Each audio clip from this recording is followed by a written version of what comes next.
Hurricane season for the Northern Hemisphere has begun. The season for both the Atlantic and Pacific basins will run through to the end of November, but it's been a very different start depending on the ocean. Let's start in the Pacific. First, Hurricane Andres, forming on May 28th, exploded into a Cat 4 storm, the first time a major hurricane had been seen that far west in the month of May. Hurricane Blanca followed suit just a few days later, the earliest second major hurricane on the satellite record for this region. Blanca weakened to a Cat 1 before making landfall on the Baja Peninsula, the earliest Baja landfall since 1993. On the other side of the same ocean, the West Pacific typhoon season has been epic. 3 out of the 4 typhoons have strengthened into super typhoons, the equivalent of Cat 5 hurricanes.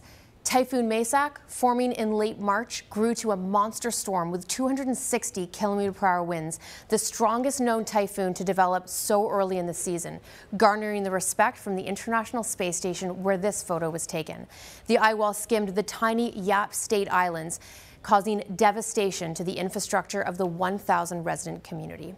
Scientists use a tool called Accumulated Cyclone Energy, ACE, to calculate how active a hurricane season has been so far. It's a measure of wind speed over time in each individual storm, which is then added across all the storms.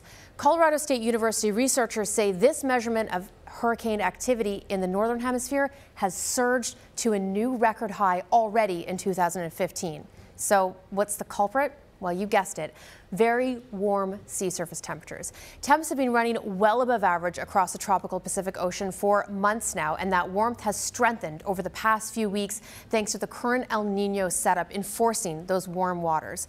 And while there are always other factors in play, warm waters fuel hurricanes. And in a warming climate, recent studies show fewer but stronger storms. Now, interestingly, while El Nino has ramped up the tropical cyclone season in the Pacific Ocean, it actually acts to dampen the season in the Atlantic by increasing the wind shear in the upper atmosphere. That actually helps to tear the hurricanes up. So far, all the Atlantic hurricane season outlooks for 2015 are forecasting a below average season. But a seasonal forecast does not forecast landfall. And as we always say, it only takes one on both sides of the continent. And now you're Science Smart. If you have a question on your mind, send me a tweet and I'll try to get it answered.